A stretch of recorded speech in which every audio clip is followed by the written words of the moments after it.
Kunjalo sanibona bafowethu sanamukela to another episode sela ekaGriso endaweni okuthiwa ke yini bafo emnandini sisemnandini le ndawo ise Tshepisong angithi nazoke duze nje leRadong Hospital eGoli.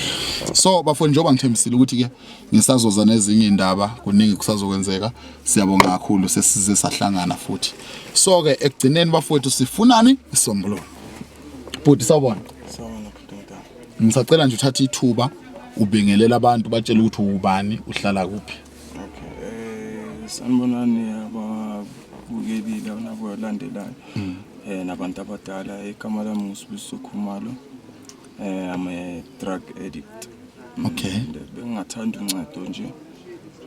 Nami ngikwazi ukuba umuntu oqotho ngihlala estratini I'm a street kid vele for manje due to my habit yokubhema nokwenzakala zonke lezi zinto. Abazali nginabo ayikuthi anginabo bangirejectile via through my situation. Lengikuyo cause ngibazisa ubuhlungu kakhulu. Dala ngizama ukuchange nami empilweni but it's so very hard. Cause lento le kahle kahle it's not a thing that needs only rehab the way ngibona ngakhona. It needs nabo mutual support kanjalo nabo spiritual connecting izinto ezinjalo ezihambisonto and things like that. So yeah. Mfowethu Butomdala. bapha abazali bakho Bakhona bayaphila basendlini. kuphi Sebenzini khona la eGaGriso. khona la eGaGriso. So wena yini ekwenza ukuthi ubone kungcono ukuthi uzohlala emgwaqeni ube khona abazali? Okay, but bengibona ngathi like kungcono mangikude nabo because mangikhona ukukhuluma iqiniso izinto eziningi ziyamoshakala. And then nami ngibone ukuthi ngingabazwisa ubuhlungu because ngibazwisa ubuhlungu from kakhulu they expect a lot from me yabo. Yeah. So mina eventually ngaba caught up ku situation abazange bacabanga ukuthi ngingaba yiyo. Okay. Yeah, so nami ngabo ngadecide nje ukuthi azi kungcono vele ngishift out of them. Yeah, ngalenda la ngikhona. Unesikhathi singanani uyibhema lento ubhema nhloboni? Okay, I'm a heroin smoker. Okay, and then I'm not even smoking it near injector. And then now 7 years ngibhema lento and then now 4 years ngisestrating. Unazo ingane? Yeah, I only have two kids. Yeah, but twins. Bangakanani? Ngibana 8 years this year. Ubagcine nini? Na 3 years ngababona. Bakubona. Bakhona nabo base Midlands eSoweto. Uyabona ukuthi le ndawo ingcolelene neSoweto. Yakhelene neSoweto, iSebsong nje, iseSoweto. ISoweto lesikuyo. Uyabona ukuthi kunzima ukuthi ubone izingane zakho ngenxa yesimo ophila ngaphansi kwaso. Uyabona? So awungitsheleke mfowethu wangena kanjani kulento yini yakwenza ukuthi uzubheme? Kahle ukubhema kodwa ngibona ngathi into engenza ukuthi ngibheme peer pressure. Manje nokuba ignorant ezumuntu yabo. Yes. Yeah, ucabanga ukuthi wazi kakhulu. So nokuba free but yabo because I was at varsity. UJ so ngahlangana nabantu ne-bad company but yabo so it led me to ngibhema ama drugs. Cabanga ke mfowethu uyafunda from a crash uzofika university uhlasele lesifo uthi peer pressure. Peer pressure yini na? Ukhalela nokubona izinto zenzeka phambi kwakho nawe ugcina usuyithabatha uzenza lezo zinto. Iyona into ebizwa ukuthi peer pressure ngeke ngene kakhulu. So uyabona ubungozi bokuthi ulalela abantu nabangane kahle kahle mina ubungakanani? Mangiqala ukubhema ama drugs. Ngaqala ngina 18 years. 18 years. Yeah, but from marijuana kahle kahle. Asikho stress wawunaso mhlambe akukho ukuhlukumezeka wawunakho mhlambe wavele nje ukuhlukumezeka fair zange ibe nakho but I think lapho mano babahlukana nayo it impact a lot the life yami yabo. Yes but siyaxolisa kakhulu kuzo lokho bafowethu. So webhuti nizama ukuthi sizama ukuthi nawe singakudlela isikhathi kuba njani lokhuzana empilweni mhlambe njengoba uyi street kid uhlala emgwaqweni kuba njani mhlambe ukuhlala emgwaqweni imapha ama challenges obhekana nawo nje empilweni kunzima ukuhlala estradini but it's not nice uma nje iqiniso due izinto ezifana nani makuna nje la kubo imvula nani thina sisestradini silala phansi kwama plastic zama shelter sina shelter to roof ngasivala ngaphansi yabo and then we are not even safe but ngalala namhlanje but ngekho sure ukuthi ngavuka kusasa I have many friends that I have lost kulo ndlela leyo nganani lele nabo mangivuka kusasa bafethu abasekho yabona but so ikufana nokuthi ngiphile life yethuna lele ngingaba ready at any time yabo so that's why ngingacela nje ukuthi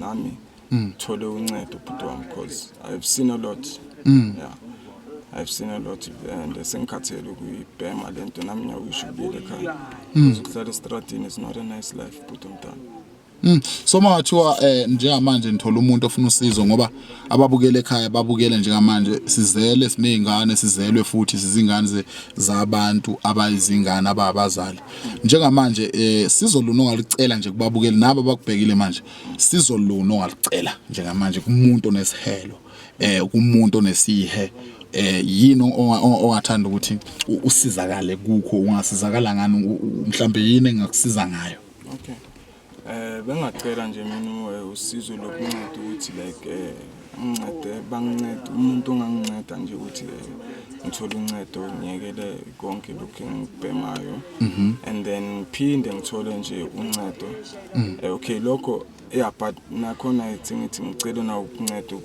kube nomuntu ongathi like connect ngipha like connection noNkulunkulu angifake like maybe boma schooling yesonto and what not and elingangikhipha focus elingangikhipha out of indawo estrati where I can go maybe ngihlale maybe isikhathi maybe a year or anything that I can do just to stay away from West Rand yabongishawa umoya put and then further my education yabona put umntala and then ngizame nonceda ukuthi bangireconnect nefamily yami yeah uyinceda nje bengakuthanda ukuzibona nje ngitholile lokho ubaphulile umoya efamily kakhulu ithini message yakho kubona message yami kubo ukuthi ngiyabathanda ukuthi umdala and wish nje uba we understand the situation ukuthi hayi ukuthi lezinto ngenza ukuthi angibathandi I'm caught up in a situation engayi understand nami ukuthi mfethu yenziwa yini lento because I truly want to change cha mangifuna ukuchange ngihlana nama obstacle engingakwazi nokwamela futhi ngama challenges empilweni so I just want to tell them ukuthi ngiyabathanda one day nami uNkulunkulu uzosifeza empilweni and he will shine bright to my life nami ngincede ngishintshe ngibe indoda ecotho for abantwana bami noma ngese mfowethu thula ungakhala mfowethu thula ungakhala hey thisha ngiphethe la okay mfowethu indoda kuthiwa ikhali kodwa ke mina engakusho ukuthi indoda yakhala makubuhlungu kubuhlungu uyabona ngoba ekugcineni kubuhlungu mfowethu ukuthi ube ubaba oyisehluleki uyabona mina ke ngakusho kuwe ukuthi ke lokho okwenzeka njengamanje empilweni yakho kuthathe ukwenze iexperience kusasa uzokwazi ukuxoxela abantu you understand yebo so kuseyileso slogan bafowethu sokuthi umfowethu nangu umntunga ukhumalo uyamthatha uyamsiza umumsiza hayi ngiqala le ndaba njengamanje nginayo umfowethu uzwehlisa inyembezi ngesimo aphila ngaphansi kwaso impilo ayiphilayo bafowethu ayikho right ibhlungu ongokuthi ke ungafa noma inini awazi ukuthi liyophumila ngukuphi so bafowethu engicelayo kunini ukuthi le ndoda ifundile ile esikoleni ile mabanga phezulu esikoleni mabanga naphezulu ifikile yaphila impilo yabantwana bonke kwasho ukuthi empilweni kunezinye izinto ezenzekayo sithole sekunje sekonakele so ke njengamanje siyacela usizo bafowethu nangu ukhumalo uthe igama ba usibusiso khumalo nangu usibusiso khumalo so siyacela bafowethu ukuthi nisize khumana nathi ke kwileyo nombolo leyo 072 2020 119 072 2020 119 072 2020 119 so bafowethu please sicela ukuthi ke nibambisane nathi umfowethu athola usizo abafowethu balithola usizo ni make sure ukuthi mase nibasizile abafowethu manikeni umsebenzi ukuze bekwazi ukuthi baphile most yabo banezingane the most banempilo yangasese you understand okumele ukuthi bayiphile impilo yakho ngqo okumele iphile so abafowethu please siyindlu eminyama siyindlu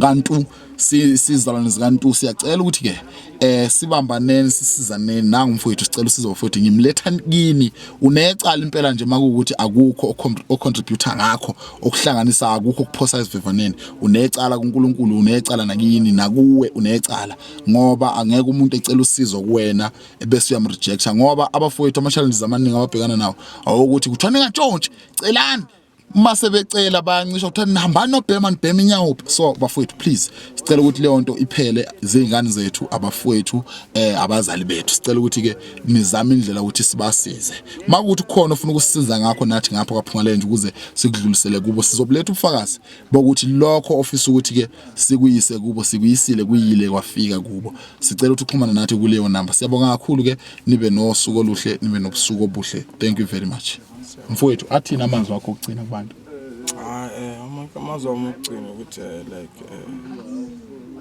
for those people abase situation efana nami ngingathanda nje ukubachazisela abafethu ukuthi ngibambeni licine bafethu kufanele nami ngapheli moya yes ekuzalunga nami kanje ngihleli la doesn't mean ukuthi life yami perfect or sokulungile akalungi bafethu kuhlezi kulungile but sithandazeni sibeke uNkulunkulu phambili yeah singamkhohlwa umdali wethu bafethu uye kuphela ongeka sijudge yes and then to abantu bonke emhlabeni laba bakhona sonke sinenkingi asekeni ukugcizelelana ngenkingi esinazo bafethu yes doesn't mean ukuthi mangibona estratini ngitopika uphi ngimbongolo or ngiNyaope so called names ningangibiza ngangonke but please show love nathi sikwazi at least ukuba naleyo ego and cina sijabule nyana because sihlangabezana nama challenges amaningi nazo lamagama basibiza ngawo yiwo nawo aswisa ama self esteem pants asenza ukuthi like vele sizibone ngathi si useless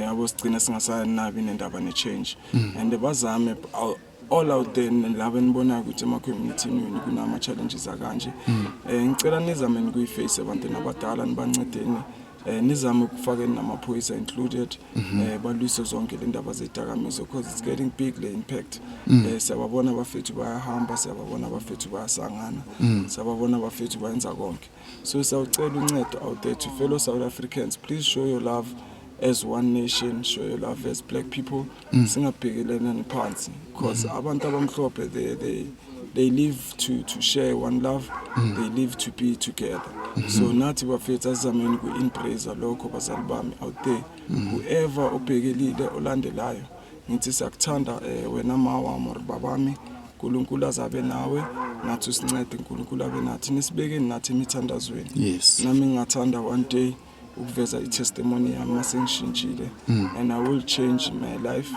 and I will keep a testimony ecinile and I will fight back for my people I will fight back for my brothers and sisters abakule nkingi enguyo ngithi ngiyabonga nabalandeli basekhaya ngiyabonga abantu abadala God bless you ngithanda inhliziyo yami yonke siyabonga abafowethu uNkulunkulu anibusise makuthi ufuna ukulula isandla xhumana nathi ke kuleyo nombolo leyo 072 ngisayibiza namanje 2020 amanye ama video ke ekakhulukazi atholakala ku YouTube channel yethu azoba nenamba kodwa la ku TikTok ngeke izibe khona please subscribe like and comment siyabonga kakhulu bafowethu uNkulunkulu ke anibusise nibusiseke nalapho enithathe khona kulaba bafowethu abanye nibasizile baningi abantu asebesizakele mfowethu baningi akuvamile impela ukuthi umuntu alithola usizo uyalithola usizo kungawo wena ukuthi awusatholakala yebo ngicela ke mfowethu ukuthi ke ungisayinela lapha ukhona usizo ufaka into direct yes usayine kuye ubhalisa igama lakho negama owaziwa ngalo la around ukuze mase sikufuna sikuthole okay uyayibona lento le makuthi abantu ngiyazi ba comment makuthi bafuna usizo mfokhumalo thina into esizoyenza sizoza sizokutshela ukuthi kuthiwani you understand okay Bhutam siyabonga kakhulu okay nami ngibongile Bhutam yeah and saleni kahle abantu abadala yeah thank you very much